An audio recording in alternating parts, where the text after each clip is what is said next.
Are the people around me making me mentally healthier and physically healthier? Because if they're not, I decrease my time. That negativity or that bad behavior, it wears on you. That's time, that's stress, that's tension, it's pressure. They're poisoning your potential. They are taking away your ability to be with other people who could be more healthy. A higher level group feels like it's a gift, a privilege, a blessing to get to give that to other people. Is your peer group making you healthier? Healthier.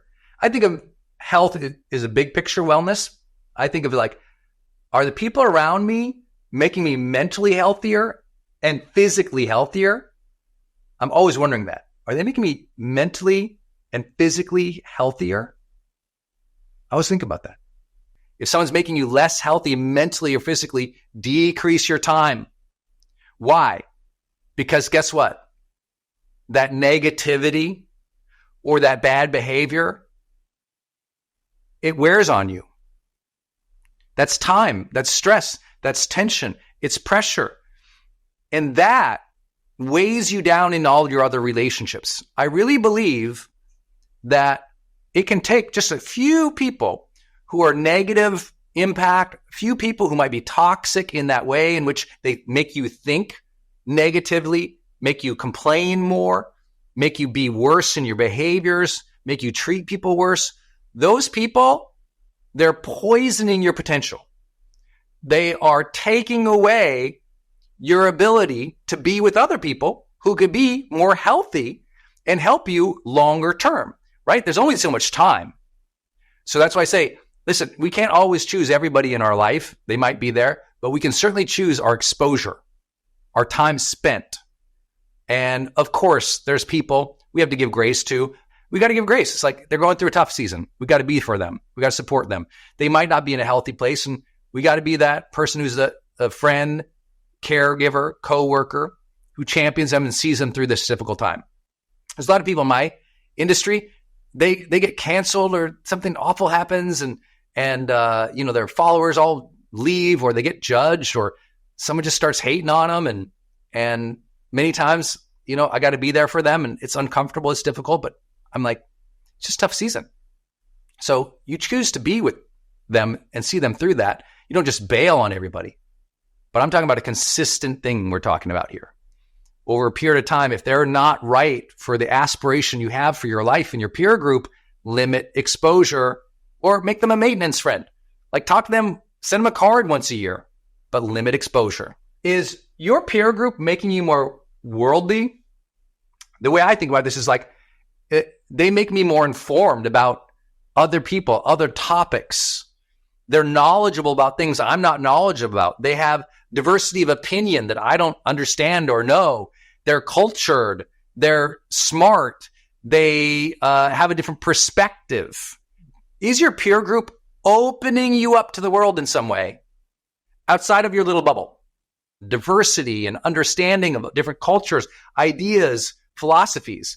It's why all of you, I really hope that you will have worldly friends who have an otherworldly perspective on something. If you're a Republican, I hope you have lots of Democrat friends. If you're a Democrat, I hope you have lots of Republican friends. If you're somebody who is Catholic, I hope you have lots of LDS friends, and I hope you have lots of Muslim friends. I hope you're somebody who just has a worldly perspective, because one of the things you want most in the world is to be accepted, to be seen, to belong. Well, so does everyone else. It's just that everyone has different thoughts, beliefs, preferences. And when you understand everyone's got those different things, you're like, oh, okay, that's cool. It doesn't mean you have to agree. It just means you have to be open. One easy way to become more worldly, if you don't have a peer group that makes you more worldly, just start reading more philosophy. Just read about how humans have philosophized about things, about love, life, career, politics, throughout the ages, and you'll just get a perspective. Be a deep reader on history to try to understand how things have happened in the world so that you can get some worldliness to understanding what happens outside of your own country. It also makes sure You don't, step on quote unquote, verbal landmines because you're uninformed about how other people think about things. There's a reason I've got millions and millions and millions of fans all around the world, and I haven't been canceled yet. How is that possible? Well, because I try to learn about the world. I try to learn, what are they thinking about? What are they worried about? I might not live there, or I might not be from there. How do they think? What have they been through? What's the experience? What's their history? Trying to understand that has made me a little bit more worldly, but allowed me to have more worldly conversations with people, which allowed me to reach people around the globe. Empowered. Now, let me come back to a couple simple thoughts. Do you receive this from the people around you? But do you also give it? Now, I can tell you this is the one that tilts for me a lot. Like, I think a lot of my social circles, I'm the more empowering person because it's my job, right? I do this with you guys all day long. This is literally all I do. I'm a coach. I'm empowering all day long. It's my life, right? It's what I write. It's what I teach. It's what I do. It's what I think about all the time. It's what I research. It's just like part of my life. And I'm sharing that because it's very unbalanced here. It's not that I don't have a peer group that also empowers me, but I also recognize I give more into that department than others because that's my thing. And I also want you to know, maybe in one of these areas, you feel that you give more. Here's the thing. If you give more in these areas, I don't want you to feel it's unfair. Whoa, hold on, Brendon. We're going to go deep in this reverence stuff for a second. If it becomes about fairness, if it becomes about you have to be equal, I'm here to tell you, you are cheating the gift. That is your thing. It doesn't have to be their thing. See, one reason I'm trying to give you lots of different categories is to understand not everybody's going to be able to give you anything here. And you're not going to be able to give everyone everything here. But there's going to be a few areas where maybe you give more. And if you're that person who gives more, which I assume many of you are, being in this community, if you're the person who gives more, never become bitter that you get to give more. If your needs are unmet, you can have that conversation with them. But let me elevate into what a higher level group feels like. A higher level group feels like it's a gift, a privilege, a blessing to get to give that to other people. Gifting or giving into a peer group. Soon as that becomes the abundant mentality, what do people like? Let me send them more of that. This peer group you're going to have is outstanding. It's a different approach. And most people just won't take the time.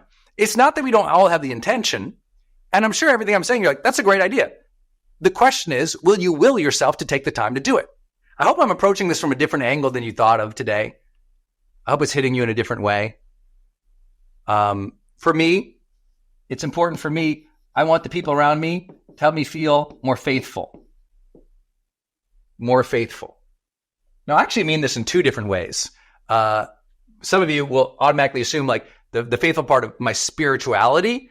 I definitely love being around people and contributing and receiving conversations about spirituality, right? About, for me, specific, a connection to God and universe. It's huge. I love when people talk about that stuff. Anything spirituality, I'm like, oh, that's fascinating. That's interesting. Oh, that's an access point. That's a thing. I never thought about that. I love those friends who just, they're encouraging in that way that they give me faith in my own process, capabilities, work, effort, dream. They just, something around them, I just feel like I get more faith in myself too. You ever give up on yourself, but you had somebody in your peer group encourage you in such a way you got the faith back in who you were? Not just God, but like, I mean, a certain strength inside of a faith that you could do it, that you could endure. I love talking with people who give me faith in a good future, faith in myself, faith in the timing of the universe. Those things are all really important to me. It's like, in some way they just help cultivate my faith to show up with a positive attitude more often. Do the people around me help me feel more fulfilled? Some of you guys have been to our events before, and you've met Mel Abraham, one of my dear friends in life. my buddy Adam Coleman right now. I love you, brother.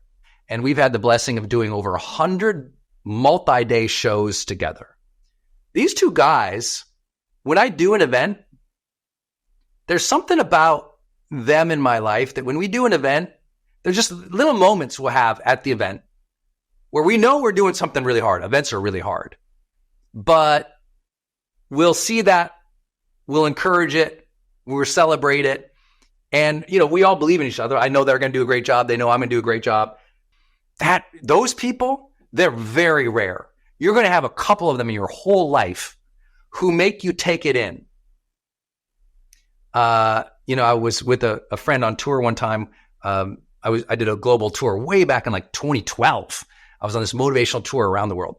And a friend of mine, I was noticing on that tour, he was just giving a speech. I mean, we were talking thousands of people in other countries. We were in Johannesburg. We were out in Singapore. We were think of the big audiences like Sydney, Copenhagen. We were all around the world, these cities and countries all around there.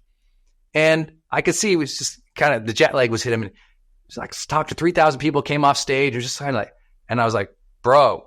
And I grabbed him and I walked him back so he could see the audience. And I just pulled him. I go, they're still clapping. Take this in, man. Good job. He still tells that story today when we're in a group of people. I need you to feel life more. The people around you should make you feel more connection to meaning, purpose, but also take it in, integrate it, fulfilled, feeling fulfilled, satisfied, joyous, happy, connected to what you just did.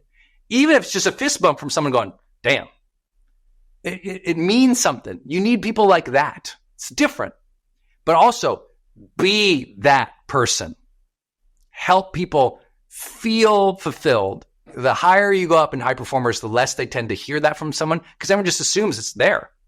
But often it isn't. For those leaders out there, you got to encourage your leader friends. Those people often don't get that sense of like, take it in. I want to make sure part of your peer group is making you more skilled at what you do. If you're a public speaker, be around other great public speakers. If you're an online marketer, be around other online marketers. If you're a coach, be around other coaches. I have a friend who's an amazing photographer. And I was talking with him and found out he doesn't hang out with any other photographers. I'm like, you don't know any other great photographers? He's like, no, I'm better than most of them. I'm like, you can't be the smartest person in the room. You need to find a person more skilled with you because that's what leveling up a peer group means. It's like, you're not always the person in the peer group that's the leveled up one. Most of my peer group is leveled up. They're above me. And I don't feel insecure about that. I don't feel imposter syndrome about that. I'm pumped to learn from these people. I want people to have higher skill than you. Surround yourself with them. How? Brendon, how? Get in their proximity. Ask them those 4 questions. What do they need? What do they love? Who do they love to meet? Who do they love the most? Talk to them about that a lot. Send them resources about them a lot. Make those connections a lot. Does my life feel enriched because I'm around this person? Do I feel more enriched around this person? Meaning like life feels like more rich with, especially for me, like deeper emotions. There's an everyday richness of life. Like life becomes more present or vibrant or deep or meaningful. I don't know where the word enriched was the only word I could come up with. Like having them in my life feels enriched because of it. Not rich, wealthy, money, just enriched. I'm lucky to be around them. They have character. Ethan Willis, if you're watching this, you're that guy from your life. Like life just feels enriched because he's got such character in his life. My life feels enriched because I'm in his proximity. Connected network, meaning I'm going to connect you with people and you're going to connect me. Remember, giving and receiving throughout all of these. And if you've been studying with me for a long time, I hope you did score yourself on all of these. I hope you did think about the people in your life. Is there anyone who you could give this to? Is there anyone in your life you need to ask this from? Most of the peer groups and the people I meet, I focus on this stuff. That takes care of itself. Most networking people tell you, just do this to new people. And I'm like, actually, start at home, family, friends, team, coworkers, current clients, current connections. Do this stuff with more. This takes care of itself. I did this so good in my life that I can call multiple presidents. I can talk with most CEOs of most companies around the world. Like, this just happened because I did this. This builds your life. This builds your reputation. This builds the network. I love to have a peer group that's galvanized. Oh, I love that word so much. Hope I spelled it right. Yeah, galvanized. A galvanized group. Here's what that means to me. When I talk with one person in it or the group, I just feel like galvanized for life. I feel more motivated. I feel more driven. I feel more excited or aspirational or ambitious. And that the group becomes galvanizing in itself, in which the group goes, we got to get together more. And when those two things happen, that the individuals in the group all galvanize each other to do better, live better, build better, grow better, make a bigger difference. When they do that individually, but as a group, they go, we got to get together again. We got to run that marathon together. We got to take on this project. We got to go vacation together. We got to, have some wine together. We got whatever it is that gets the group together. And they're galvanized to me. They're like, I can't wait to see each other again. When are we going to see each other again? When that happens, it might only be with a small circle of 3 or 4 friends. It might be, for me in my industry, I bring together maybe 15 or 20 people like that quite often. Like, when that is happening, it's just like your whole life feels more like you can't wait to see them. And every time you talk with them, you're like, I'm fired up. I would say the gift of being a coach in my life brought all those people in my life. I don't know what it is. From the clients I have, I love talking to my clients. To the other coaches I know, I love learning what they're doing. To the creators I know, what are you doing? That worked. Oh, that's amazing. To the, corporate CEOs I know, we're like, wow, you're building that? That's amazing. Like, I get fired up. And that's how you know you've leveled up. This group, the people around you in your social circle, they lift you up. Why? Because of most of this stuff. They ask about you. They're giving into you, and they're receptive. And I think that's important. You have a peer group that is giving and receiving in these 10 ways. So I'm going to ask you one more time. Score your current groups or your current friends or your current teammates, your current workers, your current clients. Score them. So 1 to 10 in both giving and receiving for each categories. Workshop that through. Identify the people you need to reach out to and connect with. Every single week, be asking somebody these 4 questions, right? Hey, I'm just sending you a note. I'm wondering, what are you working on that you love? What do you need some help with? Who are you trying to meet? Tell me about your family. Tell me about someone you love. Making those connections. It can be on the phone. It can be an audio. It can be a text. It can be an email. Just open up a recurring, consistent approach to building up this peer group. I think if you start from home with your family, with your friends, with your current team, your current coworkers, your current clients, your current industry or career friends, start there and just watch it go boom. And over a series of years, all of a sudden you got greater depth in these relationships, and they've introduced you to so many more people. And one day, I look at the last 20 years of doing all of this, and I just look at this huge peer group of people I have all around the globe because I just kept doing this over and over and over and over and over. It's like I'm astounded by my network. And I began not knowing anybody. I began awkward. I was confidently awkward. Just be confidently awkward. But just be in motion, developing relationships with people, adding value in, and noticing who brings this. And when they bring any of this, stay closer, increase frequency. When they're low scoring on any of this, communicate that to them if it's appropriate, or decrease frequency. Do this over and over and over and over and over again. And one day you're just like, I can't even believe the people I get to hang out with. I really leveled up this group. This group loves getting together. These people galvanize me. And you'll know you've done the real stuff of personal development.